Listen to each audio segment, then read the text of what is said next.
All right, welcome back, everyone. Welcome to Commercial Obsession, and really excited to introduce our guest today, who's going to be talking with us a little bit about some controversial topics in commercial strategy. So Raul, who's with HHM Hospitality, and I'm actually, Raul, I'm going to let you go ahead and do your introduction. Can you give us a little bit of background on where you come from, how you've come up in the commercial space, all of that good stuff, your hospitality resume? Oh, can you hear me, Raul?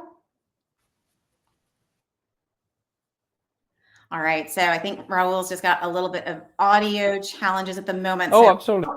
Can you hear me? Thank you. And thank you for the invite. I guess you're putting me on the hot spot here. Yes, I can. Can you hear me? Yes.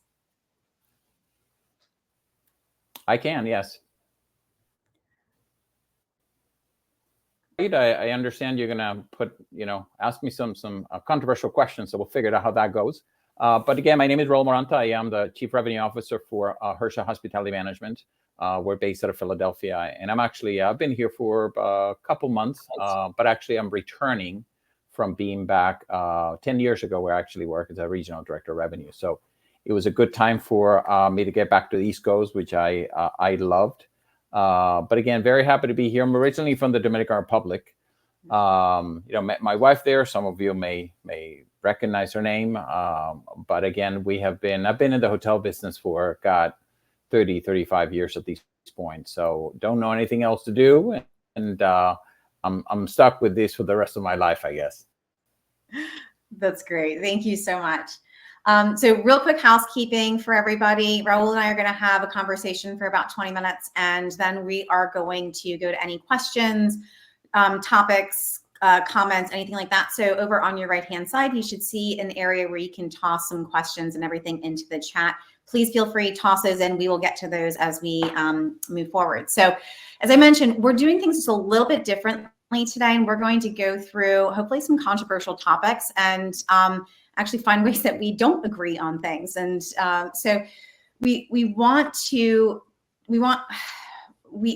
push the industry forward. We really want to challenge kind of the old way of thinking and finding new ones.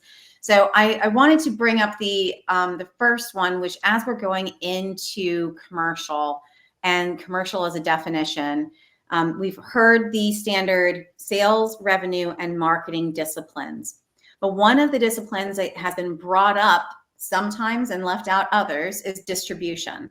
So Raul, do you think distribution is its own discipline within commercial strategy, or is that a required kind of expertise for each of the other three to be able to execute?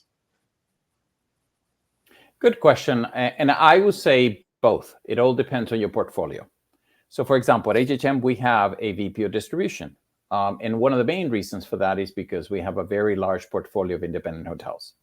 And at that point, we actually have, again, distribution strategy includes, vendor management. It involves what OTA partners we want to work with.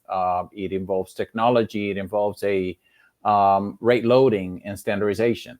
A lot of that has to do with if you have a centralized versus a decentralized tech stack.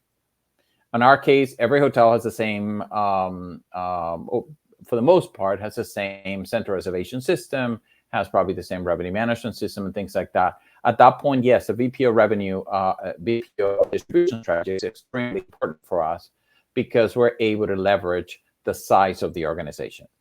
On the other side, if you have a portfolio that is mostly branded, your distribution strategy to some degree it is mandated by the brands, and then you do not have enough ability to change the strategy to be able to justify the position. So in those cases, the distribution strategy then becomes a collaboration between revenue and e-commerce.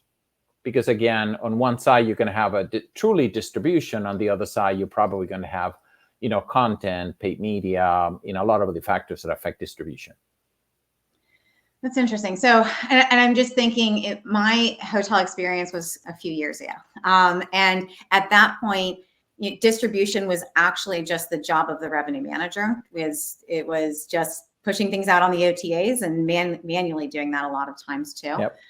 But understanding, because you just brought up like the marketing aspect, because it changes so much, and understanding how to distribute. So in a distribution space, my gut would say that you have to be incredibly savvy on the marketing side to be able to do that effectively, almost more so than the other two disciplines. Would that be accurate? Absolutely. Yeah, absolutely. Particularly, for example, in most independent hotels are going to have their own personality. So how do you translate your personality in an OTA space? You can do that on your branded website, but not necessarily on, some of the big OTA markets, because they're going to have kind of fixed content or generic content that applies to them. But I'll give you an example when it comes down to distribution. The connection between marketing and revenue management e-commerce. There's some programs. I'll tell you, for example, LGBT, or there's a lot of programs about sustainability. A lot of those programs actually are tied to distribution. Why? Because if a hotel complies with them, you do get access to new customer base. So in those cases, you have a situation where you have an operational execution that needs to basically be vetted by an OTA partner that then allows you to have access, whether it is tags or flags or whatever the case it is, that lets a customer know, by the way, we are friendly to pets, or we're friendly to whatever area it is. But a lot of the brands, a lot of the OTA partners are actually going after sustainability, which becomes a deciding factor, particularly for some of the corporations. In fact, if you actually look at in the last few years, there's been a pretty large concerted effort into getting sustainability metrics into RFPs. So a company like Accenture, whatever the case it is, would have a question regarding whether you are complying with some of these policies. And if so, then that gives you an edge over our competitor down the line, right? That's interesting. And I'm trying to think as a marketer, how hard it would potentially be to relinquish distribution as one of your responsibilities. Is there ever a challenge in that when you've got those as separate entities, or how do you make sure that there's cohesiveness there and they're working well? Very good question. If you have that within an organization that the commercial disciplines are separated, yeah, you could end up with a situation where, there could be some territorial questions about, I think that's my role versus your role. I think that in every organization that I've worked at, you have defined roles to say, okay, is revenue management going to cover pricing and inventory? Does e-commerce is going to do the paid media, travel ads, or whatever the case it is? So that demarcation is actually very, very different from company to company that I've worked in, hotel to hotel that I work with. But again, at some point you have that that definition to say, I will take care from here, you will take care from the other side. In most cases, it comes from a mindset of we need to drive more OTA business. Let's just say that, right?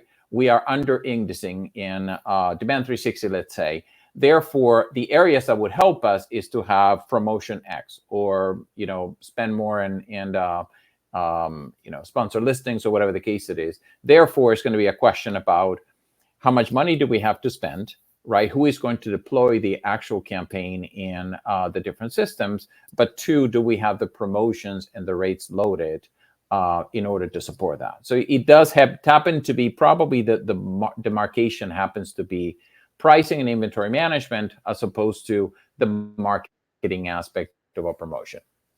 That makes sense. So you brought up OTAs. That kind of makes me want to lean into a question there as far as controversy. I sometimes feel bad for our OTAs because we have all of these discussions about how do we make sure that they're not successful on this. But at the same time, we also really rely on them. How can we love OTAs? Very good question. Here's my personal opinion. I think that for a long time we have used the love-hate relationship with an OTA partner when we have deficiencies in our commercial strategy. And what I mean by that is in every company that I've worked at, obviously you need the distribution on an independent website, independent hotel and branded hotel. I don't know any hotel that actually does not have any. As a matter of fact, I only know one hotel in the US who does not participate with OTAs, and it's a historic hotel, and they've actually done extremely well with it. My point is that when you say I have too much OTA, likely it is you mean I do not have enough of things that I can do on my own. Meaning it is a lack of group, a lack of business trends, and a lack of a retail strategy that actually then creates the void of the absence of another strategy that you control, that then you have to relinquish that into an OTA partner, which is exactly what happened through COVID. A lot savvier, a lot more aggressive on marketing than the brands did. And at some point, brands actually kind of took a step back, and a lot of that was actually cost-driven. So in my estimation, I think it's a matter of if you think you have too much OTA, there's probably you don't have enough of something else that you can do on your own. And I think that is how I look at it. The other thing I would tell you is that the concept that we hate OTAs is not accurate. What we do not like it is the unapproved ones. Mm-hmm. Meaning, every hotel has an agreement with some of the big boys, Booking.com, Expedia, things like that. Those agreements are fine. The parasite websites is the one that we usually have an issue with, right? The ones that actually piggyback on our strategy that we are not authorized, that create some problems and violations and things like that. That is an issue.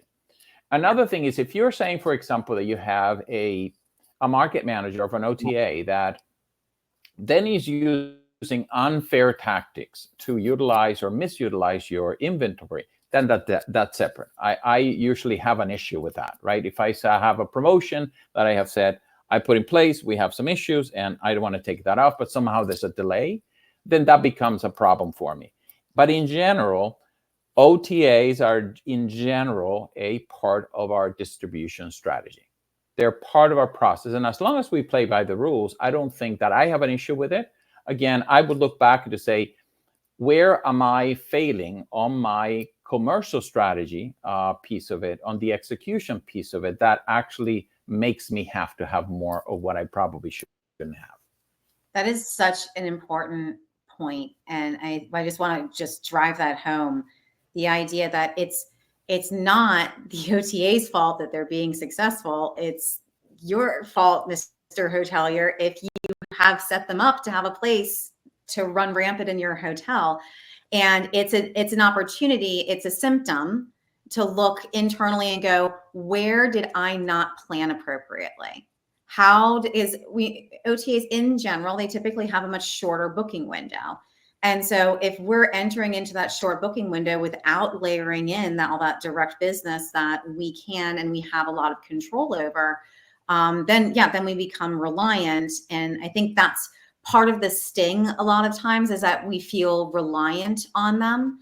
But then there's a balance, because when we start spending a ton of money on getting those direct, I actually was speaking with somebody, I'll let them remain nameless right now, who brought up, they did like a full analysis on a particular hotel who was trying to get off of OTAs altogether. And when the analysis was done on all of the money that was spent on the personnel, technology, and marketing dollars, it was more expensive for them to get rid of the OTA. They actually spent their cost of acquisition was higher than the OTA acquisition. So understanding that balance and planning ahead of time, I think that's a really, really good call out to not point fingers, but look back at yourself. Where can I do better as a hotel to plan appropriately, so I'm not overly dependent, but just right dependent? Yeah, absolutely. That's great. I love that. So in talking about marketing, I'm going to shift just a little bit, because we know as revenue managers, typically they're being judged off of revenue. What is the top line revenue? What have you brought in? Your forecast accuracy at times. Sales, kind of the same thing. How much business did you book in dollars, right? So it's revenue, Marketing. How are we judging marketing? What are the KPIs that we should be giving marketing? Are they also revenue? But saying that we're only going to be judging marketing success by ROAS, I think there's some fault in that as well. What should we be doing with marketing to make sure that we're holding them to the same standards, and having KPIs to gauge it? It's a great question. And yes, in most cases, an owner, it is going to be tied to, I want to see ROAS. If you're asking me for incremental spend, then I want to see incremental, income, right? And, the challenge also happens to be that on the marketing side, you can have a booking. I can give you $2,000 and put right now on a travel ad. I will likely see bookings, and those bookings would not actualize tomorrow. So I'm spending ahead of time revenues that will not actualize in the future, right? There's obviously a halo effect, right? So you have marketing. I think here's what I would tell you. Not every marketing campaign that we have, it is tied to a ROAS. In some cases, particularly when we are let's say, relaunching a hotel post-renovation, our goal is to have as much exposure as possible. It is not to have the highest return on ad spend, meaning we have to introduce a new product. We have new visuals with photography, branding, and things like that. So that there's a lot of information that we're trying to convey to the public that we are a different hotel, different product, which is going to help us attract either more or better type of customers, right? So the other thing I would tell you is, part of that strategy comes in social media. So, for example, in the hotels where you are more independent or lifestyle, Instagram becomes a very important part of your process. But you also have to remember that Instagram tends to also drive a lot more leisure demand. And Instagram is probably the place where it is better suited for things like weddings. So it is not just tied to a guest room, but you're going to have additional food and beverage. As a matter of fact, Instagram is probably the best place that we actually use for food and beverage marketing. So you have a restaurant, and that restaurant is basically positioned for the local crowd. You're probably going to drive a lot of that through, Instagram or any of the other Social OTAs that are related to that, right? Visuals. The other thing that I would probably tell you is one of the things, for example, that I like looking at it is increasing traffic. So if I have a promotion, if I am putting out an ad, if I am spending money in SEO, at some point that would drive traffic, right?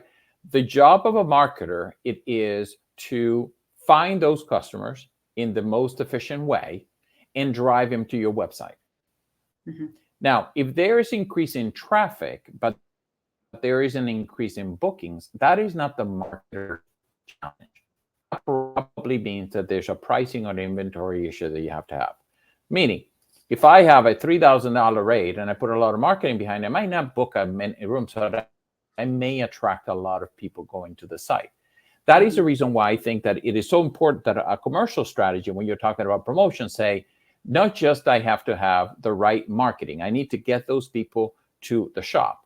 But then inside of the shop, it is revenue management that is going to basically be the deciding factor whether that customer is in there or not. A lot of it has to do with placement, whether that promotion is front and center. You can have a promotion, but if it is not sorted on the first three offers, you're probably going to get no exposure. You're probably going to get no bookings.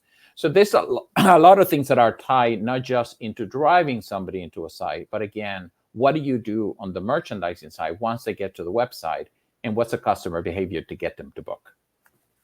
So would you say conversion? Would that be lying Absolutely marketing? It is. And in a sense, for example, where you have an increase in ideally, you would have an increase in bookings and an increase in traffic and an increase or no change in conversion, meaning the new traffic that came to the website, it is producing a same proportion of bookings. If I have more traffic and my conversion reduces, then I probably have a pricing issue that I need to address. Well, and it's almost like there's like a Venn diagram of KPIs out there with those three, right? And pricing sometimes lies right in between both revenue and marketing. Because I just think of, like, as a consumer myself, when I'm going to a city, I'm looking at hotels within a certain bracket. If they are too high, I'm not looking at them. But also if they're too low, I'm not looking at them, because I'm assuming that that's a particular type of product that I'm not interested in going to. And so though that pricing is almost a marketing piece to say, this is the type of product we have. It's almost the first look into what who I should be comparing your hotel to. And so if I'm priced right alongside of hotels that are a much higher quality than me, then I'm also not going to get the business. So it's, I think, one of those. Yep. Yeah. So, yeah, I'll give you a perfect example. Yeah. The promotion that is probably most popular, the most popular promotion of all of the ones on every company I've worked at, it is bed and breakfast. Now, most brands have it, and it is kind of a staple, right? Bed and breakfast or parking included. Mm-hmm. Determining the uplift on the retail rate that accounts for breakfast has a big impact in whether you're going to book that breakfast or not. Meaning, if you are charging full retail on top of your retail rate for your breakfast, let's say it is $10, $15. If I'm adding $30 of the rate, a customer is not seeing any value in it, yeah, right? Therefore, you have a lot of exposure, but no bookings.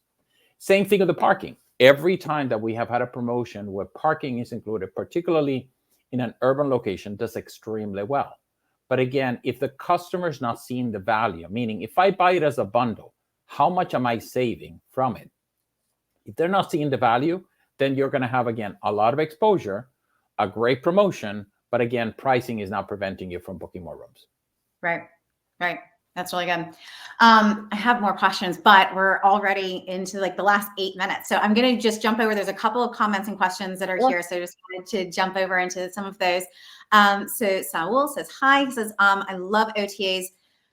Sometimes I love them more, sometimes less. It all depends on demand. And yeah, I think that's a very fair point. Is there's a seasonal aspect that we need to take into consideration. There's other influences. Yep. There's natural disasters. There's Taylor Swift coming into town, right? So it's plus and minus when it comes to that. And nurturing that relationship with an OTA only when you're desperate typically is not, it's going to be too late. So doing it appropriately throughout is important. Thanks, Saul. And then we've got Todd. Todd says, one of the challenges with having the disciplines siloed is consistency of message and voice. Yes. As a result, we default to features which are rarely differentiators. Can you tell I need my glasses? I'm squinting. Marketing more than offers and ad buys. Another challenge is that on-property leaders, Ops 2, don't often understand what a full funnel approach really is and how everything is interrelated. Agreed. And on top of that, I think there's, as you mentioned, Raul, there's the challenge of really conveying that to ownership too. And how these efforts, like you said, they may not pay off this month, but we're laying that foundation, dropping things into the top of funnel. Sorry, you were about to say something. Yeah, I mean, I tell you, there's another thing that we don't talk enough about, and that is revenue management leadership. And what I mean by that is, if I go back to when I started my first revenue management job, I was on property, and I happened to actually have covered the shift when the front office agent was needed to go to lunch, right? I was very tied to the property, and I became part of the senior EC team of the hotel, right? You push forward another 15, 20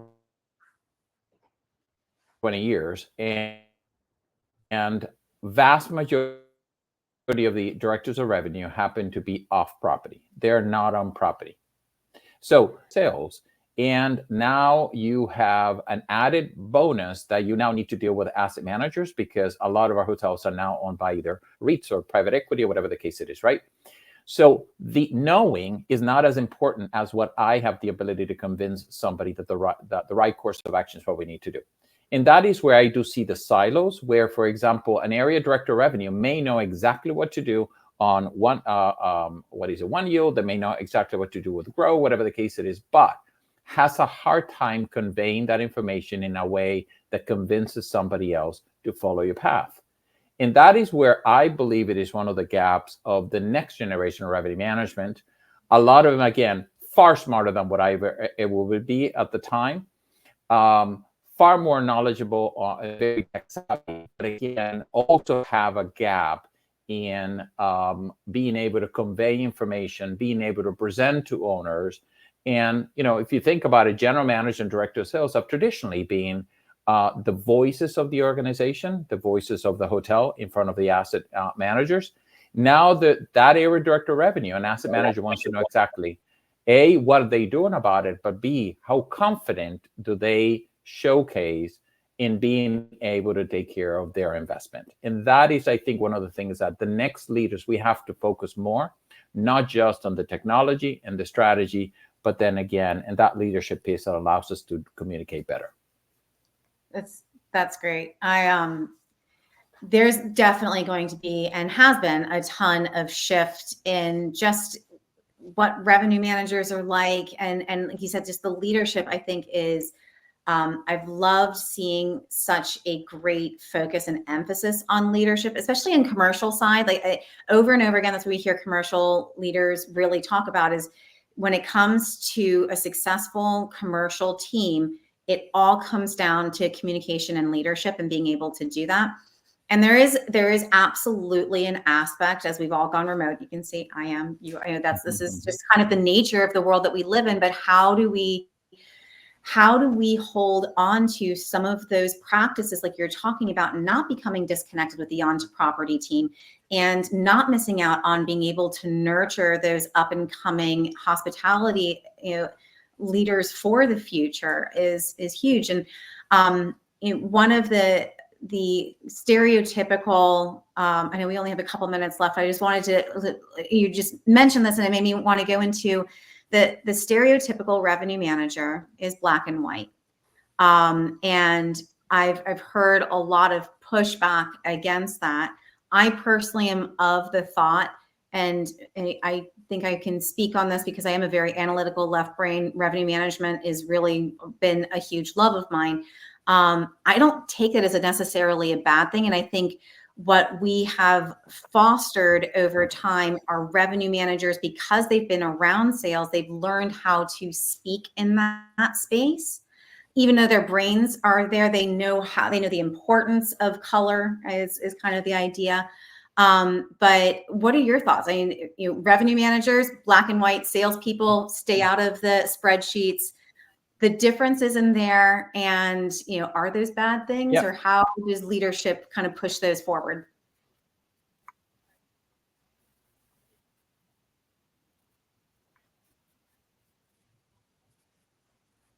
Oh, absolutely. I think that at the end, manager wants to know a methodical way of analyzing information. They want to know, no different than the way stock market or their investments is. They work in numbers, and there's a need for that specificity. Mm-hmm. Where I think we need to do a better job as leaders is recognizing that, yes, I can train you and you can be certified in a Marriott, Hilton, Hyatt system, but I also need to train you how to speak to an owner. Because an owner, again, it is looking for that specificity. Are we ahead? Are we behind? What is your forecast, your budget, whatever the case it is? But how confident are you? That's a very different conversation. Or what is the strategy behind that? Right. So you have to be able to answer those questions in a different way, which traditionally, again, a general manager, director of sales have probably been more accustomed to that type of format through, the marketing plans, strategic business plans. But again, I think that falls into us as leaders to recognize the gap and be able to set up training to address some of those needs. That's so great. Raul, I've really enjoyed this. Thank you. I feel like I'm leaving this a lot smarter than I was 30 minutes ago. So thank you so much for sharing so much insight and your experience with stuff. I really appreciate it. Thank you guys for joining us, and we'll see you at the next one. Thank you so Cheers. much. Thank you. Thank you for the invite. Thanks, Raul.